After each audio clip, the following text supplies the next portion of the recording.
Not too long ago, Mother's Basement, aka the Anime Pope, made a video talking about fashion in shonen anime, and in that video he effectively put out a request for others who may be more fashion-forward than him to throw their 2 cents into the ring and go deeper into the topic than he could.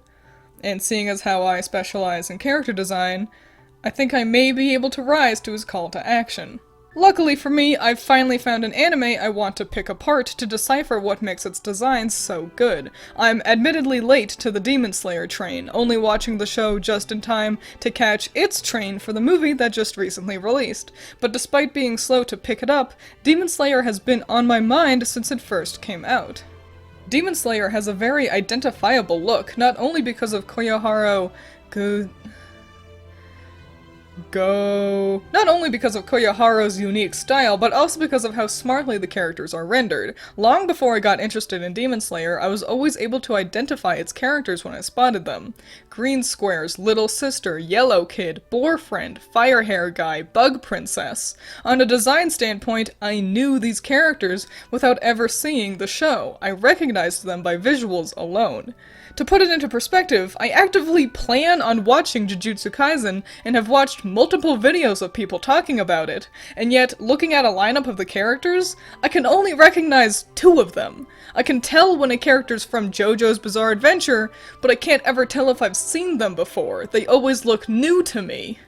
Which isn't a knock against Jujutsu Kaisen or JoJo, but rather is an example of how exemplary Demon Slayer's designs are at being iconic and recognizable. And once I started watching the show, I finally was able to realize how impressive that is, because at first I was struck by how detailed the designs are. The patterns across the kimonos and Hiyori seem like a pain in the ass to draw over and over. Hair is given a lot of detail. These characters look complex, and yet always avoid becoming a messy eyesore. And I needed to know how, so I activated Super Artist Level 3 and went to work studying what made these characters look so good despite having so much detail in their designs. Why was I able to identify these characters so easily? What makes these looks so iconic? How can a cast this big succeed in having all the characters feel so unique? And that's what I'm here to talk to you about today. Hey there, demons, it's me, your boy. There are 4 main elements that go into a Demon Slayer design, plus a less important bonus one. And the first one we'll be looking at is hair. The hair can be pretty elaborate in this show, from simply having lots of detail put into it, to characters with unique hairstyles, to it just being real damn long. The hair of a character is often a primary focus of their look. You can identify any given character by their hair alone, and I realized it's because every important character has their hair done up in a unique way. No one else has blonde, blunt hair like Zenitsu. No one's hair fades to purple like Shinobu. No one has bangs like Inosuke. Nezuko's long black hair that fades to brown is a feature she doesn't share with anybody else. The only time you'll see 2 people with the same hair is in families. Tanjiro's dad is the only other person whose hair fades to this light brown. Rengoku's dad and brother both have hair like his, but even then those with the same hair color will still style it differently, keeping them still looking unique. All of Rui's family has the same white hair as him, but you can still easily tell who's who based on how they cut and style their hair.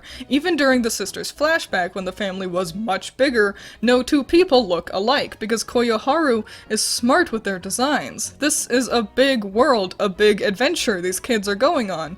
Only 1 season and a movie in, and we've seen 75 different characters. Clearly effort has to be made to keep them all looking interesting, and Koyoharu has figured out that styling your hair even slightly differently can create a whole new look. While other anime end up resorting to either having a bunch of characters with the same hair or coming up with hair puzzles that rival Yu-Gi-Oh!, Demon Slayer uses a simple approach.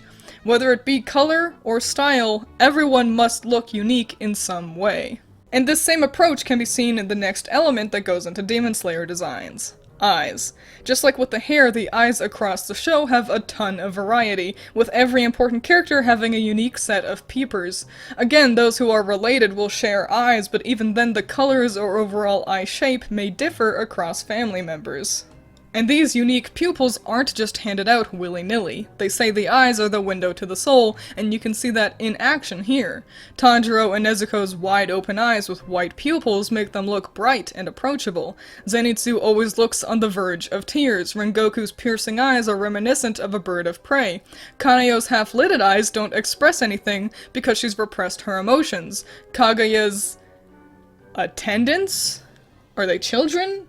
I don't fucking... Their eyes don't seem to be looking at anything, and with the haphazard spirals in them, it implies the girls are hiding incredible power. Not only are the sheer variety of eye designs really impressive on its own, but the fact that they each convey so much character is what makes them so impressive. While you may not be able to immediately identify each character with their eyes alone, like how you can with their hair, the eyes still play a pivotal role in conveying a character. Only look at the eyes of any given person in the show, and you have a basic understanding of what kind of character they are. And beyond that, these extensive designs help with delegating who's who. Swapping some characters' eyes looks physically wrong. Clearly something isn't right. Not all anime do this. Some shows can have the eyes of each character mixed and matched and it changes nothing. Like here, I photoshopped one of these to swap their eyes around. Can you tell which one's the real version? While I don't think shows are inferior for having less character-driven eyes, I do feel Demon Slayer is greatly enhanced by this.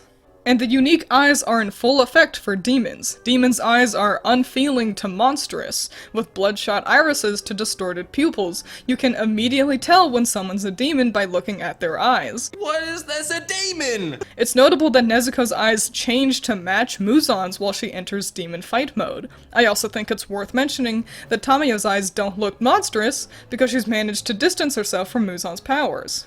This is all especially true with the 12 Kizuki demons, who all sport their rank etched into their eyes. While this is more useful to those who can read kanji, even if you can't identify the number specifically, the writing on the pupil makes these foes immediately stand out and represents their threat level. The last two elements of a Demon Slayer design go hand in hand: color and pattern. These clothing patterns can get pretty elaborate and yet never confusing. Any given character's Hayori or kimono is unique to them, just like their hair and eyes. Rengoku's fire pattern, Shinobu's butterfly wing motif, Obanai's stripes, Tamayo's flowers. Even without color, you can identify a character by looking at the pattern of their clothes alone. But on the other side of the coin, each character is also clearly designated by a color. Nezuko is pink, Susumaru is orange, or Kodaki is blue.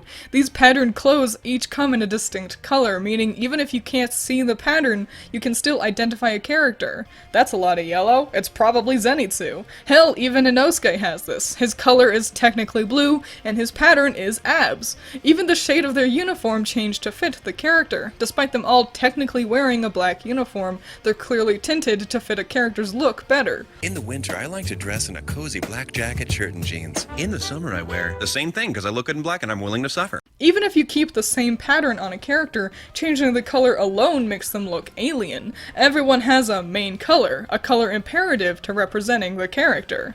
There's a reason why Tanjiro looks kinda weird when he's doing his initiation. Since he's donned a Hayori to represent his master, or a Kodaki, it means he reads differently. We associate him with those green and black checkers. This blue water pattern feels wrong, like a counterfeit. But then that look ends up getting represented with his water breathing techniques, meaning while this Hayori doesn't feel right on Tanjiro, there's clearly a reason for it. One of the most notable examples is Giyu. His half-and-half Hayori at first seems to defy this rule. One side all red, the other this green and yellow chevron pattern. Which one is meant to represent him?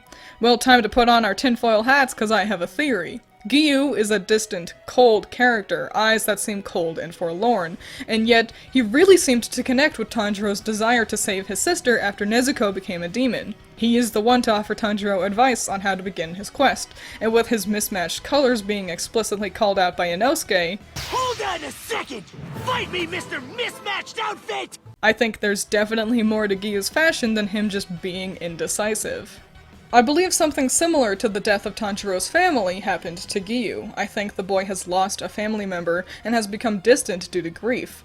He's not just wearing two patterns for fun, I think he's opted to split his Hayori in half, representing his lost family by donning their pattern. I don't technically have any evidence to support this theory, but I can't help but notice Sabito is wearing the same chevron pattern. Theories aside, there is one more sort of bonus element seen in Demon Slayer designs. Accessories. These don't play as big a role in helping to distinguish characters and have them be so identifiable, but they do help with characterization and overall interest. Tanjiro's earrings, the butterfly accessories of Shinobu's mansion, Tengen's makeup, the hairpins of the Ubuyashiki girls, everybody's scars, these small features continue to help each character to feel distinct, to help give their designs more life, more history, more character. I think special notice should be given to the use of masks in this series. Not many other anime uses masks as often as Demon Slayer does, and never to the same level of personality. I mean, there's a reason why everybody on Earth seems to know about Inosuke. The thing that's so interesting about them, at least to me, is how they're used in a similar way to No theater, a type of Japanese dance drama that's been performed since the 14th century. No masks are made to be able to convey different emotions based on how the actor angles their face in relation to the light. Urakodaki's Tengu mask is perhaps the best example. While it's always drawn the same, the angle he's filmed at and the lighting of the scene creates the idea that the expression changes. He feels stern while training Tanjiro in the forest. He feels concerned for the boy when he leaves to attempt the final selection. Hell, you can practically see the dumbfounded awe on his face when Tanjiro makes it back, all by using the same types of practices one would see in No theater. It's just a very cool thing to see in an anime, especially one that feels a bit like a classic Japanese folktale. To veer us back onto our main topic, everyone has something unique to them with the use of these 4.5 elements, all without feeling forced. Let's take a look back at how I identified these characters before I started watching Demon Slayer. Green Square's little sister, Yellow Kid, Boar Friend, Fire Hair Guy, Bug Princess. From easily recognizable colors and patterns to the show's unique use of iconic accessories, to using design to represent main elements of the character's personality, Demon Slayer's designs use its 4 main elements to have its characters become immediately recognizable and understandable. Even less popular characters are easy to get the moment you see them. He looks like a jerk. Oh, yep, he is.